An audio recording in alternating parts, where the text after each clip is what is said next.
Have you ever noticed how silence can feel heavier than noise? Imagine this.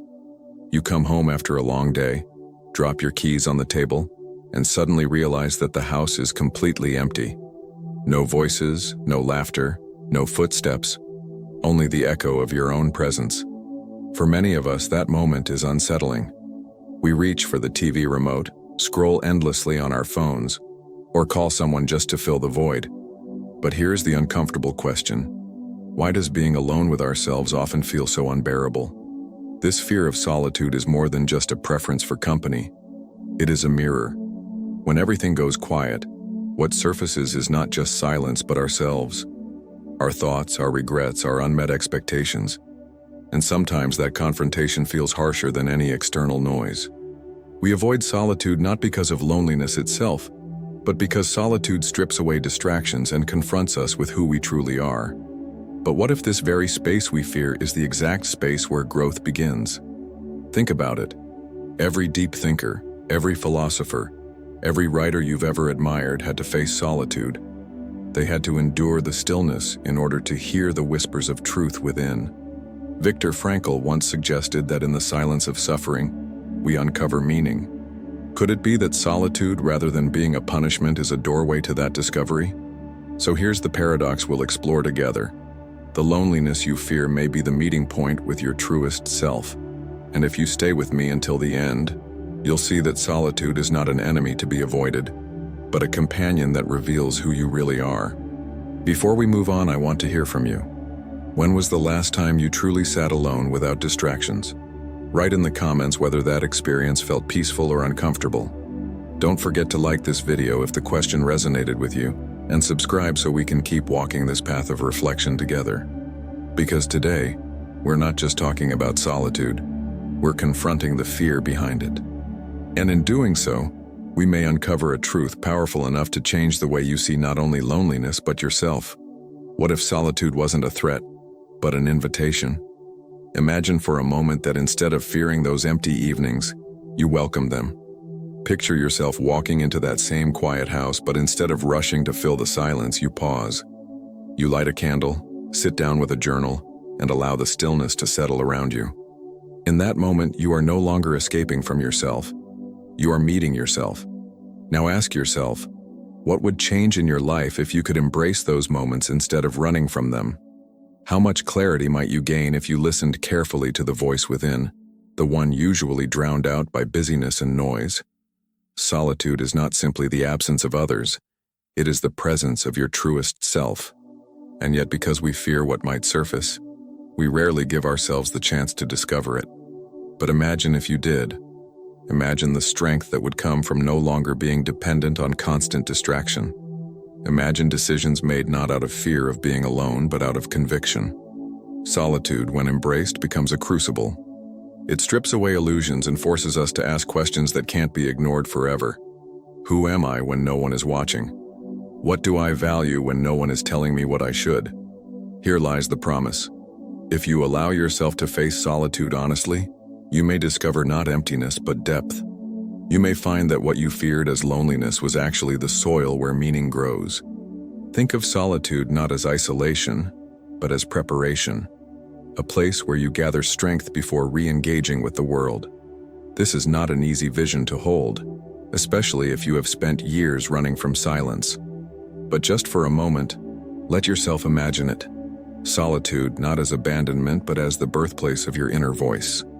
What might your life look like if you trusted that voice more often? Hold on to that picture as we move forward, because the journey we are taking together will challenge everything you thought you knew about loneliness. It may even reveal that solitude, the very thing you feared, could be the greatest ally you've yet to embrace. We often confuse solitude with loneliness, but they are not the same. Loneliness is the pain of being disconnected, while solitude is the strength of being with oneself. Yet our culture has taught us to see them as identical, almost as if being alone were automatically a failure or a flaw. Think about how often society equates busyness with success and solitude with sadness. This is the illusion we must break. The truth is, many people feel lonely even in crowded rooms, surrounded by voices, laughter, and conversation, They still feel a quiet ache inside because what they truly long for is not company, but connection. And connection begins first within. Without learning to sit with ourselves, no amount of external company can fill the emptiness. That's why we see so many people moving from one relationship, one job, one distraction to another, always running, but never arriving. Here's the disruptive insight. Solitude is not the problem, it's the solution. The problem is our inability to face the mirror that solitude holds up to us. We fear solitude because it makes visible the questions we'd rather avoid. Am I living authentically? Have I abandoned my values for comfort? Do I even know what I truly desire? Alone, these questions surface, demanding answers. And instead of listening, we escape. But what if running from solitude is exactly what keeps us trapped in loneliness? The paradox is clear. The very thing we fear, silence with ourselves, is the path to overcoming the emptiness we feel. It's only when we dare to face solitude that we can discover that we are not in fact empty. We are layered, complex, and full of untapped strength. This is the rupture with the normal way of thinking. Solitude is not a weakness, but a discipline. It's not a curse, but a practice. And those who learn to enter solitude without fear find that they return to the world not diminished, but renewed. So the next time you feel the urge to run from silence, pause for a moment. Ask yourself, what am I afraid to hear? Because in that answer lies not just discomfort, but the beginning of self-discovery. To understand why solitude is not our enemy, we need to turn to someone who faced it in its most brutal form. Viktor Frankl. Frankl, a psychiatrist and Holocaust survivor, was imprisoned in concentration camps where isolation and suffering were inescapable. Yet in that abyss of despair, he discovered something extraordinary. That even when stripped of freedom, comfort, and companionship, one thing remained untouchable: the ability to choose the meaning of one's experience. Frankl observed that those who survived were not always the strongest or the healthiest, but those who could find meaning, even in the midst of pain. In his book, Man's Search for Meaning, he explains that solitude and suffering reveal to us an inner freedom, the freedom to decide how we will respond. Think about that. In the silence of unbearable suffering, he found a deeper voice, one that told him life still had purpose. If solitude in a concentration camp could become a place of discovery, then surely our quieter, everyday solitudes carry the same potential. Here's the core lesson Frankl gives us. Solitude is not a void, it is a space where meaning can emerge. It forces us to stop asking, "What do I want from life?" and instead consider, "What is life asking of me right now?" That shift transforms solitude from emptiness into responsibility, from absence into presence. When we reference Frankl, we are not just invoking philosophy, but lived experience. His testimony shows us that solitude is not about self-indulgence or withdrawal. It is about clarity and moral strength. In solitude, we are confronted with ourselves, yes, but also with the possibility of transcending ourselves. This is why Frankl's insight remains so relevant today. In a world full of noise and distraction, solitude may feel unbearable, but it is in that silence that we regain perspective. It is there we learn that our worth is not defined by constant activity or approval, but by our ability to respond to life with dignity and purpose. So when you sit alone and feel that wave of discomfort rise, remember Frankl's lesson. Solitude is not there to diminish you, but to reveal what no one else can take away: your freedom to choose meaning. If solitude holds such potential, why do we resist it so fiercely? The answer lies in patterns most of us live without realizing. When the silence begins to press in, we instinctively reach for distractions, scrolling through social media, binge-watching shows, texting people we don't even feel close to. These aren't just habits, they are coping mechanisms designed to protect us from facing ourselves. Here's the invisible dynamic. Every time we flee from solitude, we strengthen the idea that we cannot bear our own company. Over time, this avoidance becomes a cycle. We feel restless when alone, so we distract ourselves. But the more we distract, the less we develop the inner resilience to sit with silence. Slowly, we lose touch with our own depth. Think about how often this plays out. A moment of stillness feels unbearable, so we fill it with noise. A difficult feeling rises, so we drown it in activity. But the feelings we bury do not disappear. They wait, building pressure beneath the surface. That's why so many people live with a constant hum of anxiety or dissatisfaction they can't fully explain. They are out of sync with themselves because they have never learned to face themselves. And here's the deeper truth. Running from solitude is not just about escaping discomfort. It's about avoiding responsibility. Because when we are alone, stripped of distractions, the real questions come alive. Are we living according to our values? Have we compromised our integrity? Are we pursuing what truly matters, or only what pleases others? These are not easy questions, and that is why we drown them out. But avoidance has a cost. Without solitude, we never develop clarity. Without clarity, we remain trapped in cycles of dissatisfaction, chasing approval, or repeating mistakes. Solitude is not dangerous. What is dangerous is living without reflection, always reacting, but never choosing. So next time you notice yourself reaching for a distraction, pause. Ask, what am I trying not to feel right now? That single question can break the cycle, revealing the hidden dynamics beneath your restlessness. Because only by noticing these patterns can you begin to reclaim solitude as a place of strength rather than fear. Sometimes we need a few sharp truths to pierce through the fog of our avoidance. So let these phrases settle in you. Running from solitude is running from yourself. Loneliness is emptiness. Solitude is fullness. If you cannot sit with your own soul, no one else can make you whole. Noise hides you from the world. Silence reveals you to yourself. Solitude is not punishment. It is preparation. Each of these is more than a sentence. It's a mirror. The reason they strike so deeply is because they echo what we already know, but rarely dare to admit. Most of our restlessness, most of our compulsive busyness, is not about productivity. It's about escape. Think of solitude as training. Just as a muscle grows only through resistance, the soul grows only through silence. It is uncomfortable, yes, but the discomfort is a sign of growth, not danger. If you can learn to bear solitude, you can learn to bear yourself. And when you can bear yourself, you become unshakable in the presence of others. Here is the paradox made simple. Solitude is not where you lose yourself. It's where you finally meet yourself. Loneliness makes you crave what is outside. Solitude makes you discover what is inside. One drains you, the other fills you, and you have the power to choose which one defines your life. So let these words echo when silence feels heavy. The weight you feel is not emptiness, it is depth. You are not missing something. You are being invited to discover it. Solitude is the classroom where character is formed, the workshop where meaning is forged, the sanctuary where you stop pretending and start becoming. Carry these truths with you, like anchors in moments of quiet. Let them cut through the noise of distraction. Because sometimes all it takes is one phrase repeated often enough to rewire the way we see the silence we fear. And when silence changes meaning, so does solitude itself.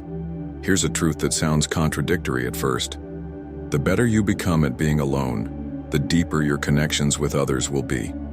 It seems almost backwards, doesn't it?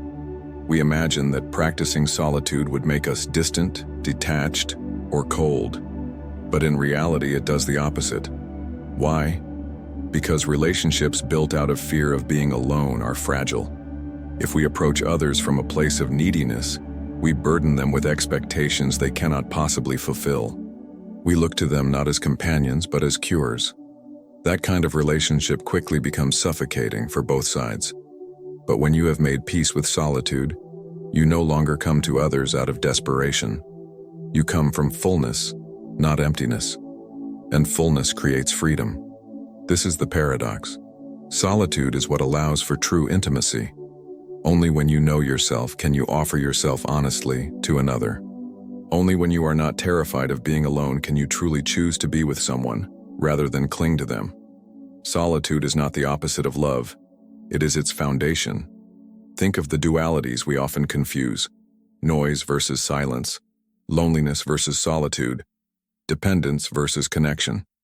In each case, the truth is not found in extremes but in balance. Solitude does not isolate you. It prepares you to engage with others in a healthier, freer way. When you no longer need someone to rescue you from yourself, you are finally capable of genuine love, genuine friendship, genuine presence. This is why so many of the great thinkers, from Marcus Aurelius to Thoreau, valued solitude. They understood that without first mastering the art of being alone, every other relationship becomes clouded by fear and insecurity. Solitude gives you clarity, and clarity gives you the strength to love without chains. So the paradox stands.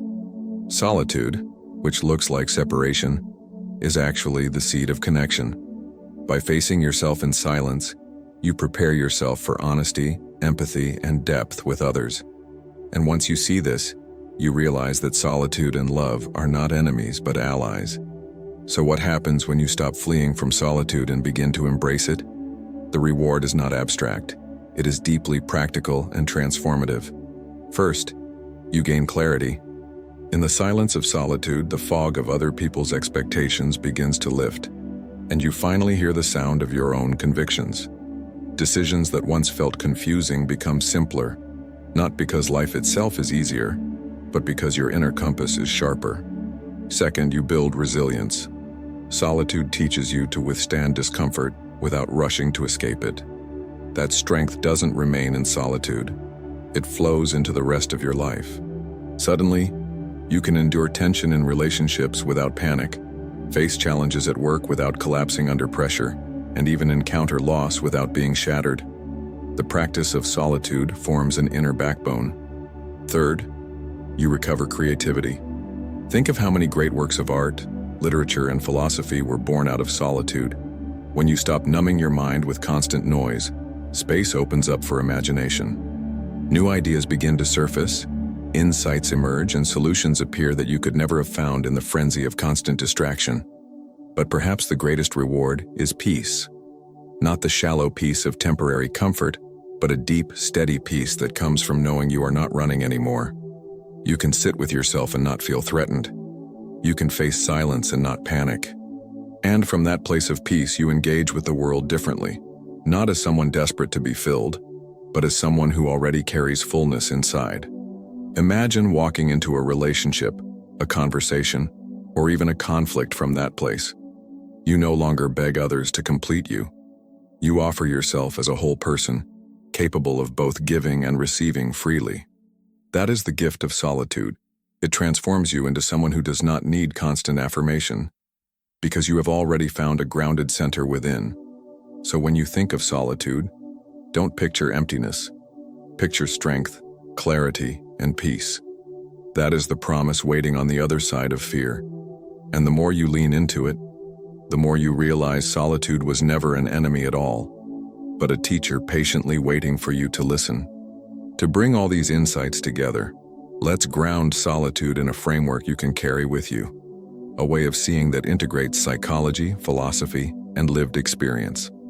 Think of solitude as having three essential dimensions: reflection, resilience, and transcendence. The first dimension, reflection, is psychological. Solitude creates a mirror where you can examine your inner life. In silence, you begin to see patterns you couldn't notice before, why you react a certain way, why you chase certain goals, why you avoid certain truths. Reflection is not about overthinking, it is about honest seeing. As Carl Jung once suggested, until you make the unconscious conscious, it will direct your life and you will call it fate. Solitude is the ground where that unconscious becomes visible. The second dimension, resilience, is practical. Time alone strengthens you the way lifting weights strengthens your body. Each moment you resist the urge to escape, you grow sturdier. You learn to handle tension without crumbling, to face uncertainty without immediately rushing for comfort. This resilience carries into relationships, work, and crises. The solitude you practice becomes courage you embody. The third dimension, transcendence, is philosophical. Viktor Frankl reminds us that solitude is not an end in itself, but a bridge to something greater. In silence, we stop asking, "What do I want from life?" and begin asking, "What is life asking of me?" That shift turns solitude into a sacred space, where meaning is born. In solitude, we do not merely encounter ourselves. We encounter our responsibility to something beyond ourselves, whether that is truth, love, or service. When you combine these three dimensions, solitude stops being something to fear and becomes a framework for living. Reflection grounds you in self-awareness. Resilience strengthens you for the storms of life. Transcendence lifts you beyond self-centeredness and directs you toward purpose. This is why solitude has always been treasured in philosophy and literature. From the meditations of Marcus Aurelius to the writings of Rilke, solitude has been seen not as abandonment, but as the soil where the soul grows. So, instead of seeing solitude as a void, see it as a structure, a practice with layers, each building on the other. It is not about withdrawing from life, but about entering life with greater clarity, strength, and meaning. This is the conceptual foundation that transforms solitude from emptiness into fullness. Now we arrive at the heart of it all. Solitude is not a punishment, not a void, and not a sign of failure. It is the silent ground where meaning, resilience, and love take root. The fear you feel when silence surrounds you is not proof of emptiness. It is the signal that something deeper is waiting to be discovered. So here is the invitation. Stop running. The next time you feel the urge to drown silence in noise, resist for just a moment. Sit with the discomfort. Ask yourself, what is this silence trying to teach me? You might be surprised to find that what once felt unbearable begins to feel like freedom. Remember the paradox we explored. The more at peace you are with being alone, the stronger and more authentic your connections with others will become. Solitude is not the opposite of love. It is what makes love genuine. Without solitude, relationships are driven by fear. With solitude, they are born of choice. And as Viktor Frankl taught us, solitude is also where we encounter responsibility, the question of what life is asking of us. In silence, you will discover not only who you are, but also who you are called to become. So here is my challenge to you. This week, carve out one intentional hour of solitude. No phone, no distractions, no noise. Just you, your thoughts, and perhaps a journal. Treat it as a meeting with yourself. Notice what arises. Don't judge it, don't escape it, just observe. That is how the practice begins. And now I want to hear from you. In the comments, share your own experience with solitude. Does it frighten you, or have you found moments of peace within it? By sharing, you might not only give words to your own journey, but also help someone else who is struggling with the same fear. If this message resonated with you, give this video a like and subscribe so we can continue building this community of reflection together. Because here we don't run from the hard questions, we face them with courage. Solitude is not where you are abandoned. It is where you are found. And perhaps in learning to embrace it, you will discover that you were never truly alone at all.